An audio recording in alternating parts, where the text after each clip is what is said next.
এই 10টা টাকায় আজ সম্বল। আজ যেভাবে হোক একটা কাজের ব্যবস্থা করতেই হবে, না হলে তো আজকে খাবারের ব্যবস্থা হবে না। বাবা কিছু দান করো বাবা, ও বাবা কিছু দান করো। চাচা, এই 10টা টাকা ছাড়া তো আর কিছুই নেই আমার কাছে। আপনি এই 10টা টাকায় নিয়ে যান, কিছু কিনে খেন। আল্লাহ তোমার অনেক মঙ্গল করুক বাবা। আসসালামু আলাইকুম। ওয়ালাইকুম আসসালাম। আজকে তো আড়ত বন্ধ হয়ে গেছে, আজকে আর কাজ হবে না। কালকে আসেন আলী ভাই। ইয়া আল্লাহ, গত 2-3 দিন থেকেই তো কাজ নেই, আজকেও কাজটা হলো না। আসতে দেরি করে ফেলেছেন যে, মহাজন সবাইকে সবার কাজ বুঝিয়ে চলে গেছে। কি করব বলেন, অনেকটা পথ হেঁটে আসতে হয় যে। তাও তো আজ অনেক সকালেই রওনা দিয়েছিলাম। কালকে আর একটু সকাল সকাল এসেন। হ্যাঁ ভাই, কালকে না হয় একটু ভোরবেলাতেই রওনা দিয়ে দেব। আসসালামু আলাইকুম। ওয়ালাইকুম আসসালাম। কে লোকটা ভাই? উনার নাম আলী, ওই পাশের গ্রামে আরব পাড়ায় থাকেন। অভাব অনটনের সংসার, কিন্তু দানের হাত মাশাল্লাহ। সব সময় দেখি আল্লাহর ইবাদতের প্রতিযোগিতাতেই ব্যস্ত থাকেন। তাহলে ওনাকে কাজ দেন না কেন? কাজ তো দিতেই চাই, কিন্তু ওই যে আসতে একটু দেরি করে ফেলে, ততক্ষণে আবার মহাজন চলে যায়। আচ্ছা, আমি কাল মহাজনকে বলে দেব যেন উনার জন্য কাজের ব্যবস্থা রাখে। কিন্তু আজকের দিনটা চলবে কিভাবে? গত 2-3 দিন কাজ নেই, আজকেও কাজটা পেলাম না। এদিকে পকেটেতে একটা টাকাও নেই, তাহলে আজ বাজার করব কিভাবে? হে আল্লাহ, সব কিছুই আপনার ইচ্ছা, আমাকে ধৈর্য ধরার তৌফিক দান করেন। আসসালামু আলাইকুম। আজকে তাড়াতাড়ি বাড়ি চলে আসলেন যে? ওয়ালাইকুম আসসালাম। বাজারে আজ কোনো কাজ পাইনি আয়শা। ইয়াল্লা, তাহলে তো আজকে কোনো বাজারও করতে পারেননি। না, আজকের দিনটা কোনো রকমে চালিয়ে নাও। কিন্তু বাড়িতে তো সামান্য একটু ময়দা ছাড়া আর কিছুই নেই। ওই হবে, আল্লাহর রহমতে ওই ময়দাটুকু দিয়ে আজকের দিনটা পার হয়ে যাবে ইনশাল্লাহ। ইনশাল্লাহ। হে আল্লাহ, আপনাকে শুক্রিয়া এমন একটা ইমানদার বিবি দেওয়ার জন্যে। সুবহান আল্লাহ, সুবহান আল্লাহ, সুবহান আল্লাহ, সুবহান আল্লাহ, সুবহান আল্লাহ। আরে, আটার খামির তো আগেই বানিয়ে ফেললাম। এদিকে আমার খেয়ালই নেই যে বাড়িতে আগুন নেই। এই শুনেন, ঘরে তো আগুন নেই, আপনি একটু বসেন, আমি পাশের ওই প্রতিবেশীর ঘর থেকে আগুন নিয়ে আসি, ঠিক আছে? আচ্ছা যাও। আস্তাগফিরুল্লাহ, আস্তাগফিরুল্লাহ, আস্তাগফিরুল্লাহ। হে আল্লাহ, আপনি একমাত্র রিজিক দাতা। আপনি আমাদের জন্য যে রিজিক নির্ধারণ করেছেন, তাতেই আমাদের সন্তুষ্ট থাকার তৌফিক দান করেন।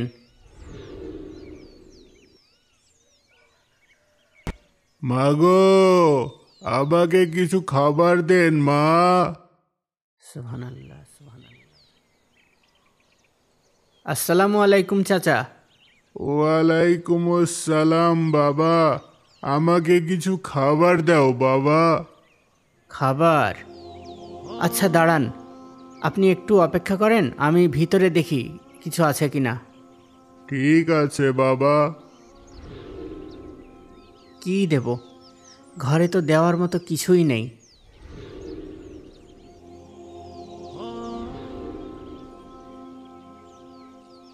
চাচা, এই আটার খামিরটুকু আপনি নেন।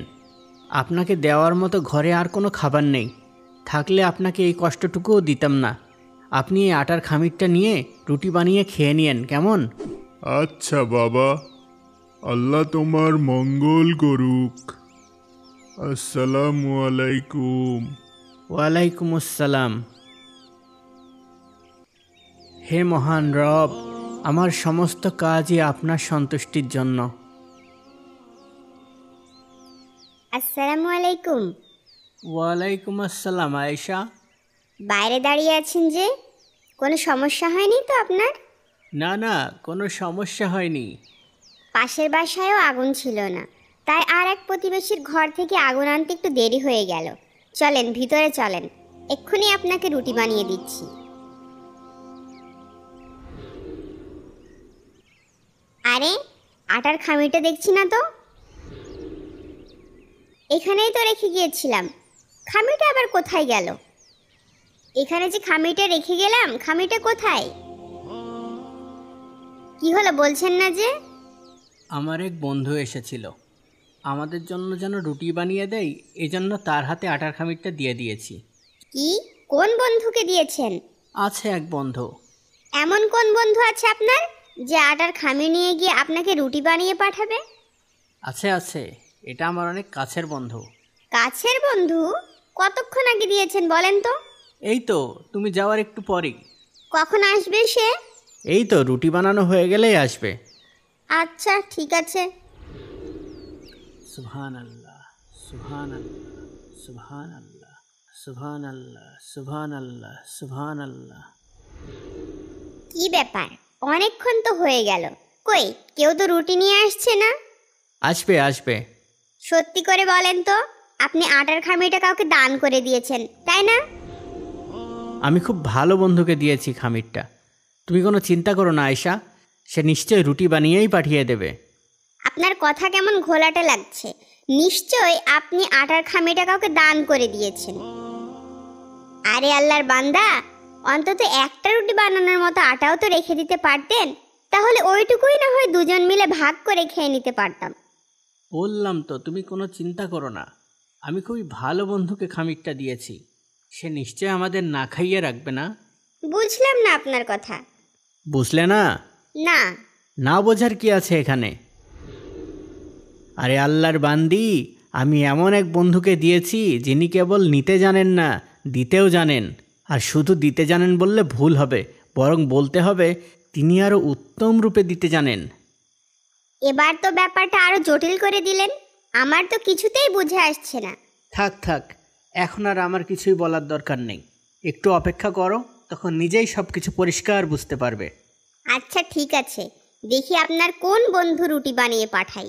সুবহানাল্লাহ, সুবহানাল্লাহ, সুবহানাল্লাহ, সুবহানাল্লাহ, সুবহানাল্লাহ। আমি দেখছি কে আসলো। আসসালামু আলাইকুম আলী ভাই। ওয়ালাইকুম আসসালাম আনিস ভাই, কেমন আছেন? কিভাবে সাহায্য করব বলেন না?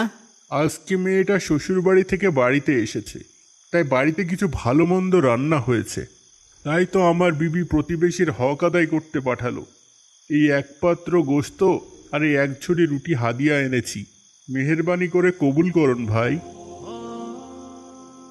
আলহামদুলিল্লাহ আলহামদুলিল্লাহ, অবশ্যই কবুল করব ভাই। আমি তবে আসি আলী ভাই, অনেক কাজ পড়ে আছে। আসসালামু আলাইকুম। ওয়ালাইকুম আসসালাম। হে আল্লাহ, আমি জানতাম আপনি আমাদের না খাইয়ে রাখবেন না। আয়শা, আয়শা, এই যে দেখো। কি এগুলা? তোমাকে বলেছিলাম না আমার বন্ধু রুটি বানিয়ে পাঠাবেই? হ্যাঁ, সত্যি রুটি পাঠিয়েছে? আমি তো শুধু আমার বন্ধুকে আটার খামিরটাই দিয়েছিলাম, আর এই যে দেখো, আমার বন্ধু এতই ভালো আর দয়ালু যে তিনি রুটির সাথে গোশত পাঠিয়ে দিয়েছেন। আলহামদুলিল্লাহ আলহামদুলিল্লাহ। আর আমি ভাবছিলাম কিভাবে আমাদের রিজিক হবে। সবার রিজিকের মালিক আল্লাহ, কোথা থেকে কার রিজিক তিনি পাঠাবেন কেউ বলতে পারে না। হে আল্লাহ, আপনার অসংখ্য শুকরিয়া। শুকরান আলহামদুলিল্লাহ। এবার আমি বুঝতে পেরেছি বন্ধু বলতে আপনি কাকে বুঝিয়েছিলেন। হ্যাঁ, তুমি ঠিকই বুঝেছ আয়েশা, কাউকে দান করা মানে কোনো ব্যক্তিকে দেওয়া নয়, এ তো স্বয়ং আল্লাহ তাআলার কাছে পাঠানো, আর আল্লাহ তাআলার কাছে যা পাঠানো হয় তিনি তার চেয়ে অনেক উত্তম কিছু ফিরিয়ে দেন। শুকরান আলহামদুলিল্লাহ।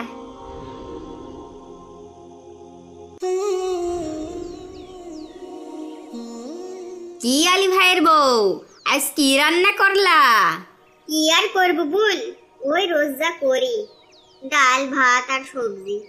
এইভাবে ঘাস ফুসার কতদিন? তোমার স্বামীকে কিছু করতে বলো। কি আর বলবো বোন, সে তো চেষ্টা করেই, তার জালে মাছ না উঠলে আর কি করা। আর এদিকে দেখো, একই জায়গায় মাছ ধরেও আমার স্বামীর জালে কত মাছ ধরা পড়ে।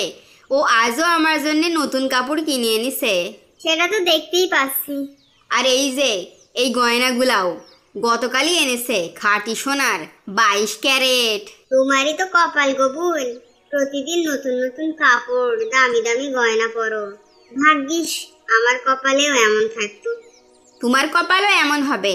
তুমি তোমার স্বামীকে বোঝাও যেন তোমার স্বামীও আমার স্বামীর মতো মূর্তি পূজা করে, তাহলে তুমিও আমার মতো ধনী হয়ে যাবা। কি বলো এইসব? ওরে সকিনা, কেন বুঝিস না? এই সবই দেবতাদের দয়া। একই জায়গায় জাল ফেলে দুজন, একজনের শেষই হয় না আর একজনের নাকি একটাও পায় না। এই কথা শুনে আলীর স্ত্রী মন খারাপ করে চলে আসলো। কই গো গিন্নি, কোথায় গেলে? একটু পানি টানি কি দেবে নাকি? পানি নিজে নিয়ে খেতে পারো না? কি বাদশার কাজ করে আসলো জনাবকে গিয়ে পানি দিতে হবে? মনে হয় আমি তার দাসী। কি গো, কি হলো আবার তোমার? মন খারাপ করে বসে আছো কেন? হয় আমাকে তালাক দিয়ে দাও, আর না হলে তুমি তোমার ভাইয়ের মতো মূর্তি উপাসনা করো। হে আল্লাহর বান্দি, তোমার কি আল্লাহকে ভয় হয় না? কিভাবে এমন কুফরি কথা বলো? দয়া করে বেশি কথা বাড়িও না। আমি আর এভাবে ফকিরের মতো জীবন যাপন করতে পারবো না। কি হয়েছে সেটা তো বলবে। তোমার ভাইয়ের বউকে দেখো, কত দামি দামি কাপড় পরে, অলংকার পরে, আর আমার কিছুই নেই। এইভাবে তিলে তিলে মরার জন্য তোমার সাথে আমার বাপ মা বিয়ে দিচ্ছিল। এখন ওকে বুঝিয়ে পারা যাবে না। আচ্ছা ঠিক আছে, তুমি চিন্তা করো না। কাল থেকে আর নদীতে মাছ ধরতে যাব না, বরং কোনো কারখানায় মজুরি করে হলেও তোমার জন্য প্রতিদিন কিছু টাকার ব্যবস্থা করে দেব, যাতে অন্তত তুমি তোমার শখ আহ্লাদ পূরণ করতে পারো। ঠিক আছে? ঠিক আছে, দেখি কি করতে পারো।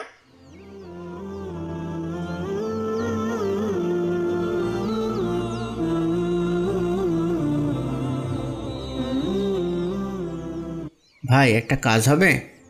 না না, হবে না।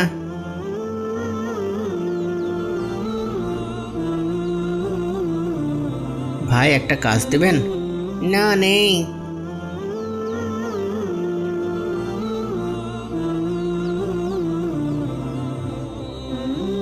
ভাই, একটা কাজ পাওয়া যাবে? নেই নেই, কোত্থেকে যে আসে সব।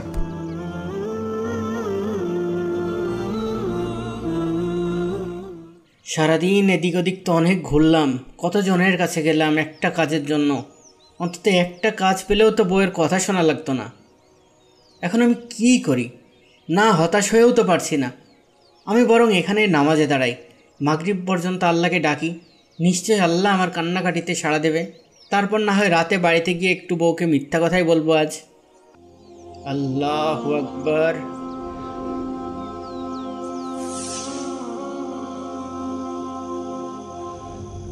কোথায় ছিলা সারাদিন শুনি? বাদশার দরবারে ছিলাম। বাদশাহ আমাকে 30 দিনের জন্য রেখে দিয়েছেন। 30 দিন?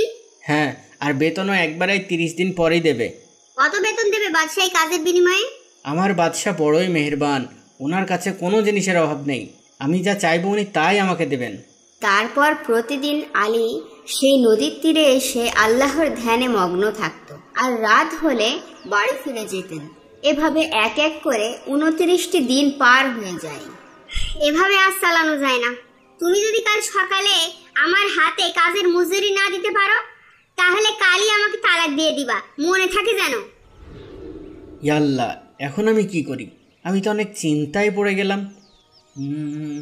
না, এভাবে আর হবে না। কালই কিছু একটা ব্যবস্থা করতে হবে।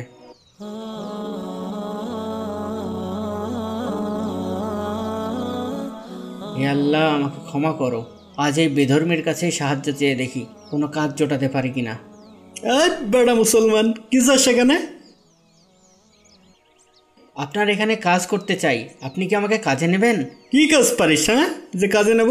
আপনি যে কাজ বলবেন আমি তাই করব। দয়া করে আমাকে একটা কাজের ব্যবস্থা করে দেন।